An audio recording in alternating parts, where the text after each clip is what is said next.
Hezbollah continued its attacks against Israel on Wednesday as tensions remain high on the northern border. The last few days have seen increased missile barrages by the terrorist group against Israel, which resulted in large areas of the north set on fire.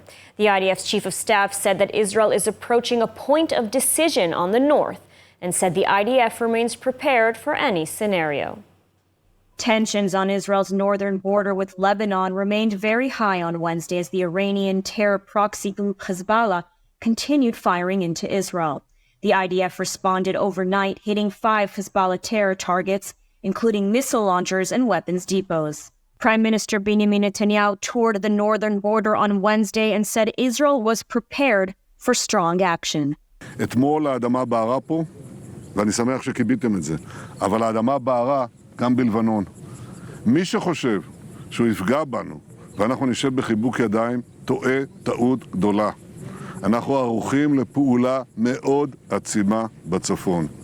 בדרך זו או בדרך אחרת, אנחנו נחזיר את הביטחון לצפון.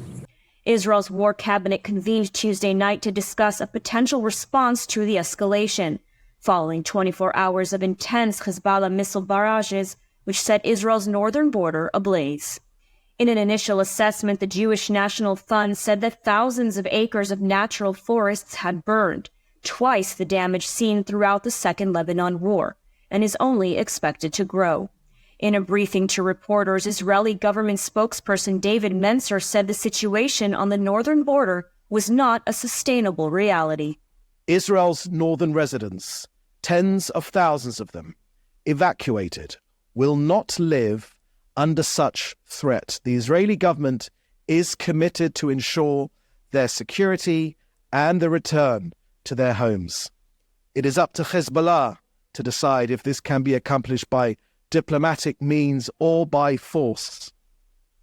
We are defending this country, and no one should be surprised by our response. Meanwhile, the IDF's Chief of General Staff Herzi Halevi held a situation assessment in northern Israel Tuesday evening and said that Israel is prepared for any scenario. אנחנו מתקרבים לנקודה שבה יהיה צריך לעשות החלטה, וצה"ל ערוך ומאוד מוכן להחלטה הזו. אנחנו 8 חודשים תוקפים כאן, וחיזבאללה משלם מחיר מאוד מאוד גבוה. הוא העלה את העוצמות בימים האחרונים, ואנחנו ערוכים אחרי תהליך מאוד טוב של אימונים עד רמה של תרגיל מטכ"לי למעבר למתקפה בצפון. And there are still 120 hostages being held by Hamas in Gaza for 243 days now. Israel announced it estimates that a third of the hostages have already been murdered. Efforts continue today to reach a ceasefire deal outlined by U.S. President Joe Biden last week and approved by Israel. Hamas indicated in a press conference on Tuesday it would reject the deal, though has yet to offer an official response. All the details in the following report. Efforts continued on Wednesday to secure a ceasefire deal for the release of the hostages. U.S. President Joe Biden last week outlined a 3-phase proposal backed by Israel, which would see the release of all the hostages and bring an end to the war. CIA Director William Burns and White House Middle East envoy Brett McGurk arrived in Doha to meet with Qatari and Egyptian mediators. Additionally, U.S. Secretary of State Antony Blinken spoke with the foreign ministers of Morocco, Algeria, and Saudi Arabia and met with UN Secretary General Antonio Guterres to advance the deal. The international community must continue to insist that Hamas accept this deal. The proposal on the table is nearly identical to what Hamas said it would accept just a few weeks ago. Israel has said it is ready to implement it. It is time to finalize this agreement, put an end to the violence, and to build a better future for both Palestinians and Israelis alike.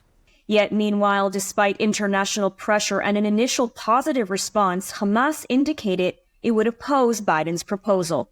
Hamas official Osama Hamdan said in a press conference Tuesday that it would not accept the terms of the deal and called for a permanent ceasefire and complete withdrawal from Gaza.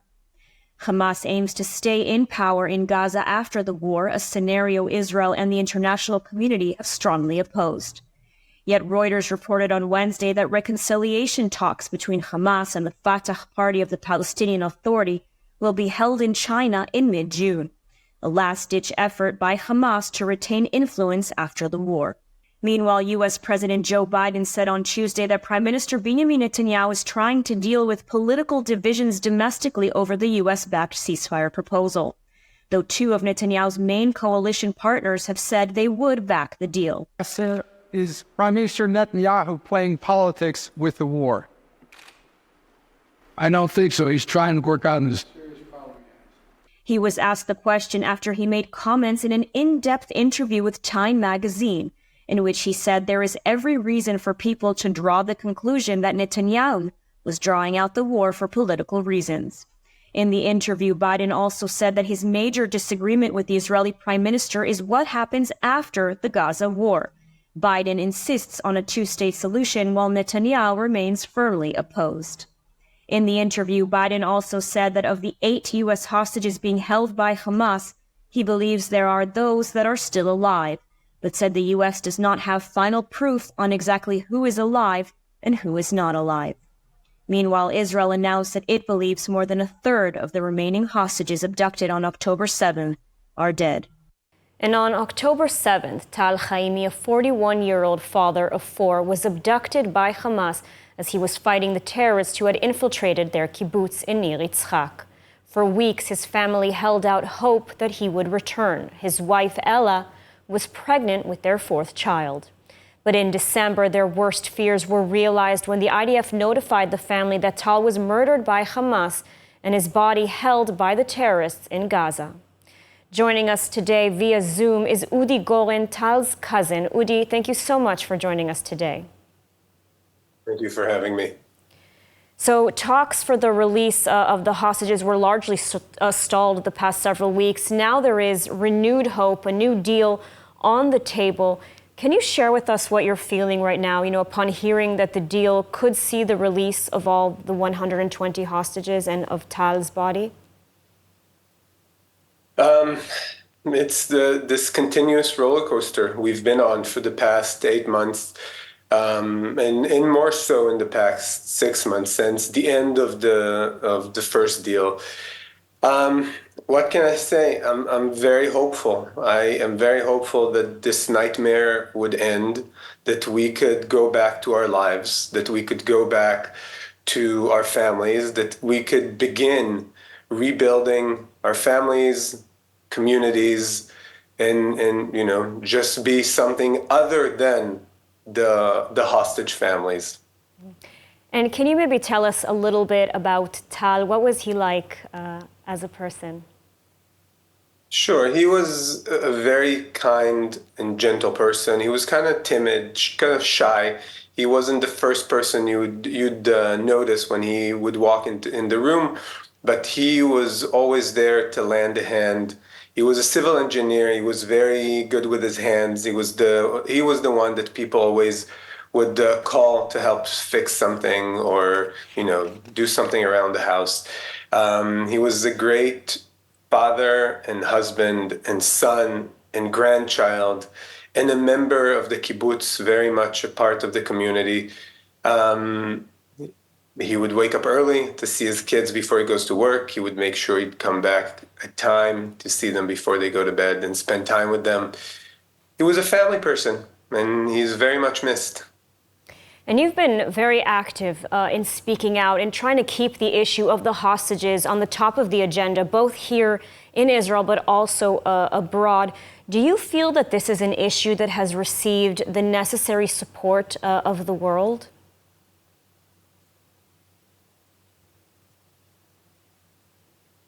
I would say, sadly, that what I've learned is that everything is political.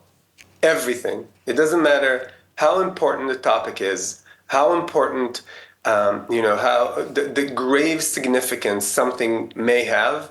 Everything at the end of the day is political.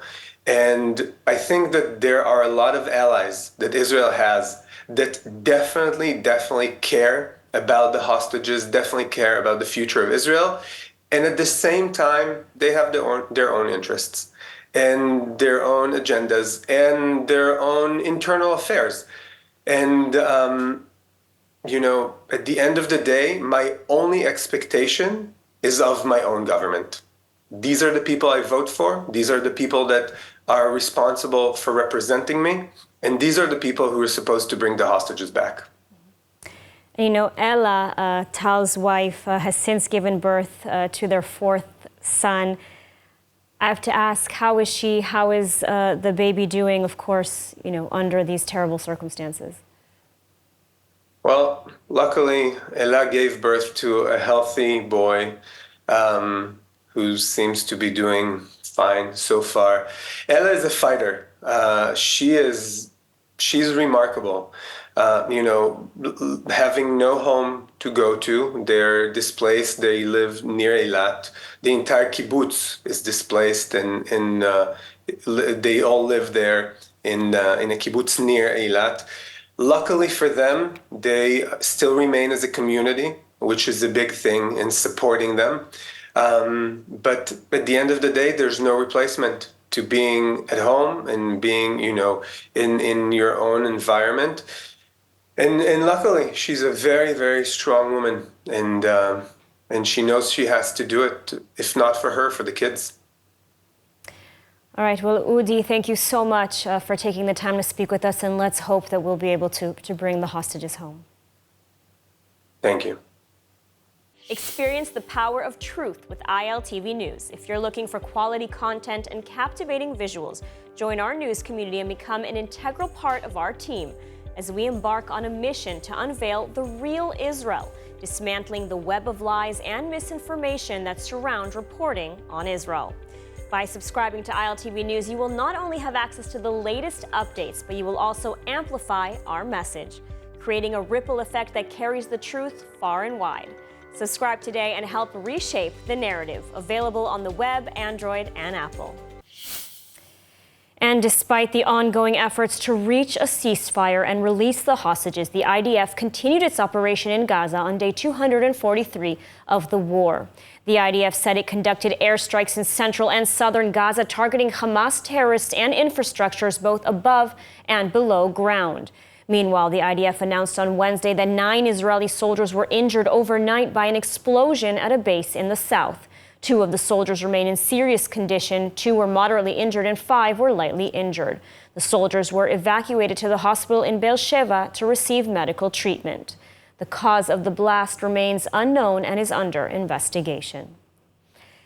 And moving on, last week we asked you, our viewers, to send your prayers for the hostages held in Gaza and for the soldiers fighting in Israel's war fronts for a special event, an initiative of Yad Ezra Shulamit, an organization which provides hundreds of children a hot meal every day. Well, you answered and sent in hundreds and hundreds of prayers. And yesterday, the children visited the Western Wall and delivered your prayers. And Jamie Geller, best-selling kosher cookbook author and celebrity chef, accompanied the children. And before we take a look, if you want to help provide a hot meal for hungry children in Israel, scan the QR code on the screen now. Let's take a look. We are about to begin this worldwide prayer initiative with the children from Yad Ezra Shulamit. We have received over 2,000 individual prayer requests from you. We have such appreciation for what you do for the children of Yad Ezra Shulamit. Now we are doing a special prayer service today. We are saying Shema together for the safe return of our hostages and for the safe return of our soldiers and for you. All of these children you have supported over the years. We are part of this unbelievable community that makes sure that the hungry children of Israel get hot lunches, hot food, warm clothing, and they have come here, especially today, to say thank you. Shema Yisrael, Adonai Eloheinu, Adonai Echad. Baruch Hashem Kevod Leolam Va'ed. אדוני אלוהיך בכל לבבך ובכל נפשך ובכל מאודך והיו הדברים האלה אשר אנוכי מצווך היום. So the children right now are praying for the hostages, for the soldiers, and for the individual prayers that have been sent in. I don't know if there's a greater moment a moment of Jewish joy than of children from Israel praying for you, the children that you ensure have fed bellies and warm meals and warm clothes and the support that they need. This is just, to me, like beyond emotional and incredible, and it's just an honor to be part of it, and I'm only part of it because of you and because of your support. What do you receive from Yad Ezra v'Shulamit? אנחנו מקבלים הרבה, אנחנו מקבלים אוכל, אנחנו מקבלים שם דברים, תלושים, אנחנו מקבלים משפחתיות ואוכל חם. תודה רבה לכל התורמים. תודה רבה. תודה רבה. תודה רבה. וואו. תודה רבה. תודה רבה. Thank you so much. An unbelievable appreciation that we have for your support. The girls, thank you. Please make sure to continue your support. It means the world to us and specifically to the children. We can't say no to them. We wish you a happy holiday, and we hope for them as well there will be a happy holiday because of you. Thank you. Beautiful initiative and heartwarming to see them at the Western Wall. And now, in an unexpected display of unity during a time of war, dozens of people of faith marched together through Jerusalem this week. Mayan Hoffman has more. Ahead of Jerusalem Day, which took place today, Jews, Muslims, Christians, and Druze gathered in Zion Square, where they held prayers and sang for peace. They then marched towards the new gate and joined their Palestinian partners from the eastern part of the city. The march ended with a gathering and rally at Jaffa Gate. The Interfaith March for Human Rights and Peace is an annual event. However, this year, with the war raging between Israel and Hamas in Gaza, it took on a new dimension. דרוש הרבה אומץ להאמין בזמנים קשים, באלוהים ובאדם. זה הכוח שלנו. הוא לא יכול להישאר רק בתוך בתי כנסת, כנסיות ומסגדים. יש לנו אחריות אדירה.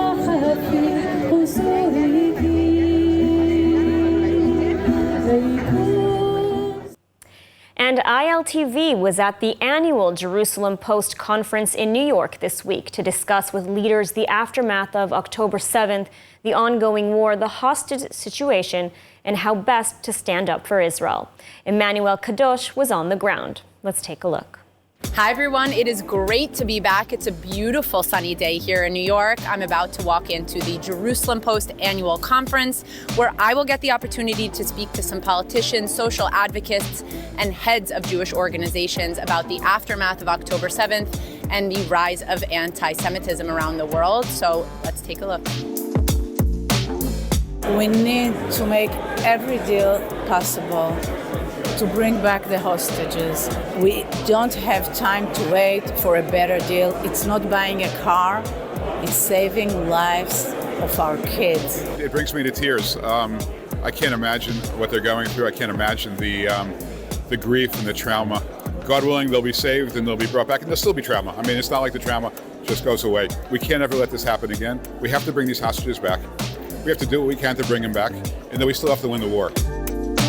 For other philanthropists and philanthropic organizations, are just calling them to get together and to work on the very extensive and comprehensive plan that we can present to the government of Israel, because should be our first priority now, just to rebuild the resilience of the community. We're going to lose our country if we don't control the information that's coming to them. I can tell the advocacy life is overly glorified. It looks cool and fun, and then all of a sudden, you get branded as the Nazi genocide supporter, the baby killer, the one who's unemployable by really great companies that I work for.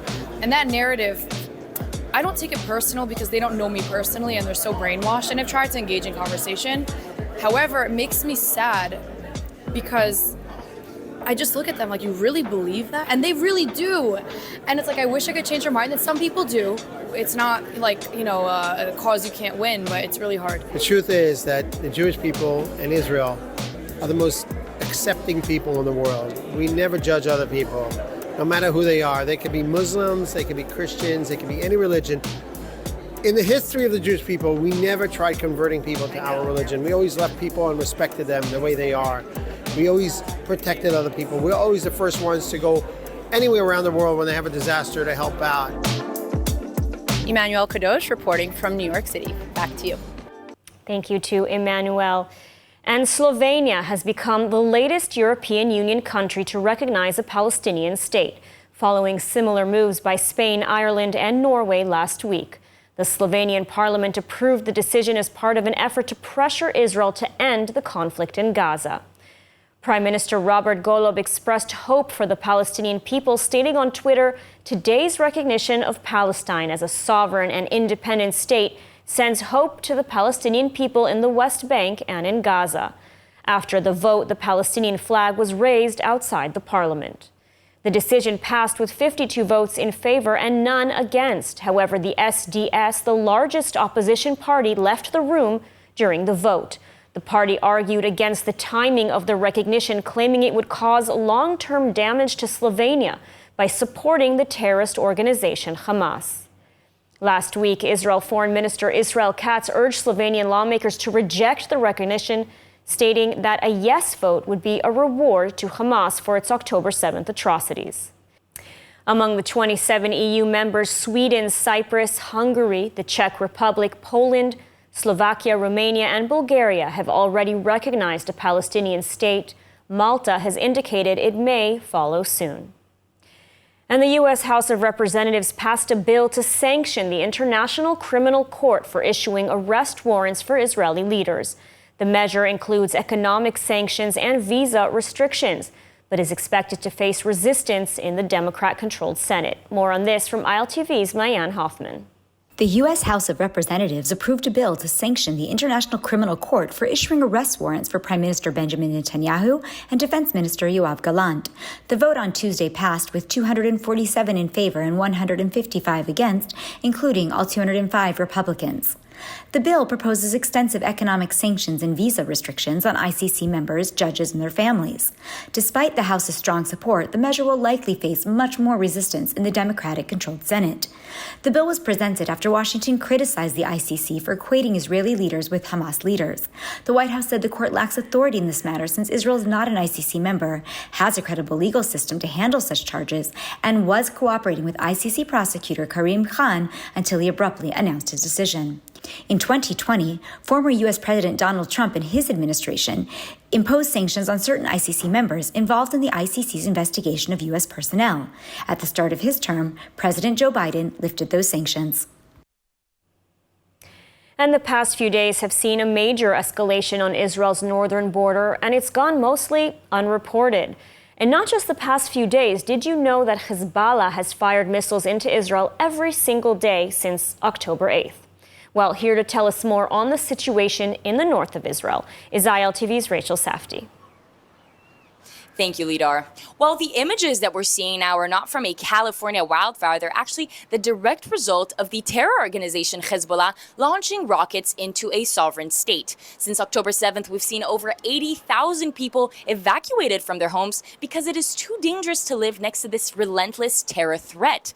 Now, we've already seen 2,500 acres of land burned. We saw families stranded, waiting to be evacuated while everything around them turned to ash. And yet, it doesn't seem like it fits the world's narrative to protest. Since October 8th, we've been seeing rockets, mortars, and suicide drones launched into northern Israel from Lebanese territory, and no one here is saying that Lebanon is committing war crimes, or we're not hearing any calls for a ceasefire now. It seems like when it comes to Israeli lives, the world's moral compass is definitely blurred. Thank you, Rachel, for that on-point message. Indeed, no protests against the constant missile attacks against Israel. Why is that, I wonder? Something to think about. And now, let's take a look at the weather forecast. Clear skies are expected tonight around the country, with temperatures reaching lows of around 21 degrees Celsius or 71 degrees Fahrenheit. The heat will carry on through tomorrow, where clear skies are expected alongside temperatures set to reach highs of 34 degrees Celsius or 94 degrees Fahrenheit.